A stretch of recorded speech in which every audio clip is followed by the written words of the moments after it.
Like others, our last guest is an all-rounder. Actor, comedian, Emmy Award-winning writer, filmmaker. He is ranked number 98 on Comedy Central's 100 Greatest Stand-Ups of All Time. But what the fuck do they know? For us, he's number one tonight, Louis C.K. Thank you. Thank you. Thank you. I'm really honored to be here. I'm happy just to be here as a ticket holder, just to watch everything that's happened. The Stiller family, and that was crazy, and Kevin, and the guy that looks like Dick Cheney at the end there. A very, very nice version of Dick Cheney. He's not a lizard, I don't think, but I think I can just tell you what George is. I'm a comedian, and I do what he did, and he was the first person I knew that I knew what comedy was. Children love to laugh, but most people that make children laugh for a living suck at it. Clowns aren't funny. There doesn't exist a funny clown. If a person was funny, they'd do comedy because you make money doing it. No clowns. There's no HBO clown specials if you make a bunch of money. So clowns suck. And kids just look at them and just go, just please stop trying to make me laugh. There's nothing worse than a person who's not funny trying to be funny, and that's what a clown is. A guy waiting for a bus is funnier than a shit clown at a kid's party. So, but kids need to laugh, so the first time you really laugh means a lot to you. And I remember my first big, like, grown-up feeling laugh, and I saw George Carlin on Saturday Night Live, and he said, what do dogs do on their day off? They can't lay around, that's their job. And something went off, and I just couldn't stop laughing. And the idea was born in my head at that moment. I want to be funny. I want to be a comedian. I didn't know that a grown person could be a comedian. That's an incredible thing to me. And I had other heroes, Richard Pryor, Steve Martin, Bill Cosby, but George was like me. He was an East Coast Catholic. I had something to identify with him.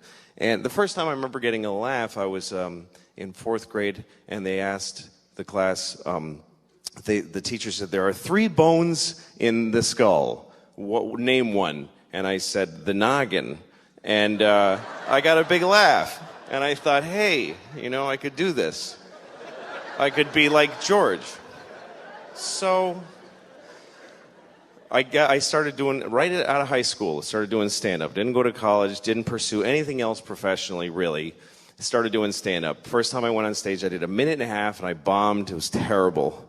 But I wanted it so badly that I kept trying, and I learned how to write jokes. And I just had jokes, kind of funny thoughts. And about 15 years later, I had been going in a circle that didn't take me anywhere. Nobody gave a shit who I was, and I didn't either. I honestly didn't. I used to hear my act and go, this is shit, and I hate it. But I've been doing this for 15 years, and stopping now is like getting out of prison. Like, what do you do after 15 years of stand-up comedy? How do you re-enter the workforce? So I was in a really bad place. I hated my act. I've been doing the same hour of comedy for 15 years, and it was shit, I promise you. And I was working places like Chinese restaurants, and I'd do a show in a Chinese restaurant where they don't even know there's a show going to happen. They're there to eat, and all of a sudden you'd go, hey, everybody, and people are like, I'm eating. I don't want to be forced to sit in this. So I was doing a Chinese restaurant called the Kowloon in Boston, in Saugus, Massachusetts, and I was sitting in my car after the show just feeling like, this was all a big mistake. I'm not good enough. And I felt like my jokes were a trap. And I listened to a CD of George talking about comedy and the workshopping it and talking about it seriously. And the thing that blew me away about this fellow was that he just kept putting out specials. Every year there'd be a new George Carlin special, a new George Carlin album. They just kept coming, and each one was deeper than the next. And I just thought, how can he do that? And it made me literally cry that I could never do that. I was telling the same jokes for 15 years. So I'm listening, and they ask him, how do you do all this material? And I'm like, eh. And I hear him, and he says, well, I just decided every year I'd be working on that year's special. And I'd do the special, and then I'd just chuck out the material. And I'd start again with nothing.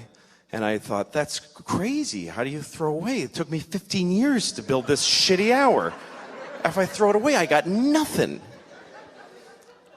But he gave me the courage to try, and also I was desperate. What the fuck else was I going to do? This idea that you throw everything away and you start over again. And I thought, well, okay, when you're done telling jokes about airplanes and dogs, and you throw those away, what do you got left? You can only dig deeper. Start talking about your feelings and who you are. And then you do those jokes and they're gone. You got to dig deeper. So then you start thinking about your fears and your nightmares and doing jokes about that. And then they're gone. And then you start going into just weird shit. Yeah, eventually you get to your balls. But there's a whole... It's a process that I watched him do my whole life, and I started to try to do it. And I started to think, because he says whatever he wants. What do I really want to say that I'm afraid to say? And at the time I was a father. I am still a father. But at the time I had started, I didn't take off yet. The jury's out. My oldest is 8. I could still split. So far I'm still there. I was having a lot of hard time being a father. And I wanted to say it on stage. And one night I thought, okay, forget all the old jokes. I'm going to start again. And I thought of the first thing. I said, I can't have sex with my wife, because we have a baby, and our baby's a fucking asshole. It's just what I was feeling, and I said it. And the audience went, whoa! And I thought, oh, I'm somewhere new now. And I said... something like, I never used to get babies in the garbage, but now I understand it. And they did that. And I thought, I'd rather have that than the shit tepid laughter for my 15-year-old jokes. So I started going down this road. And he was always the beacon for me, always, this guy. He always gave me the courage. He says, the line that Kevin quoted, where he said people that abortion rallies are usually anti-abortion rallies, are people you wouldn't want to fuck in the first place.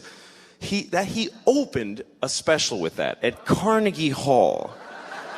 He comes out on stage, you have to watch it, and he doesn't milk the crowd for applause. They're applauding, and he goes, they're all going, George, and he goes, yeah, I got to get this out. You ever notice the people, anti-abortion rallies are people you want to fuck in the first place?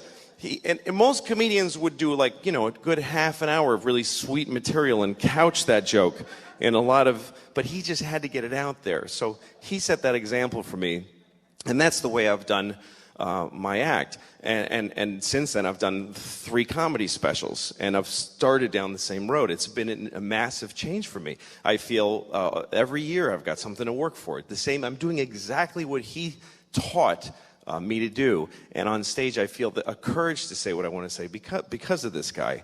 And anyway, a few years ago, I was about to tape my second stand-up special, and he was taping the same night in LA. He taped his last special on the same night that I taped one, and I remember feeling like, this is amazing that I do what this great man does, and that we do it in the same way.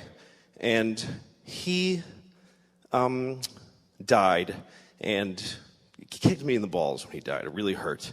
And then I remember that, and I don't want to be doing this, I'm sorry, but later I was at it doesn't matter, and my phone rang, and it was his daughter, it was Kelly, and I have 2 kids, and they're girls, so I thought, he's got a daughter, and his daughter's calling me, and I know what it means to have a daughter, because I have 2, and she's calling me and asking me to come and say something about what he meant to me. So that was a big moment for me. I'm very proud to do what George did. I know I was supposed to close funny, but I'm not good at doing stuff that isn't my act, so I'm sorry.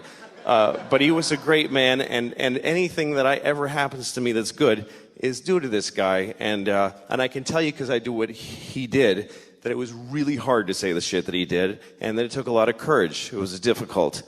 So thanks for coming and honoring him, and thanks for having me.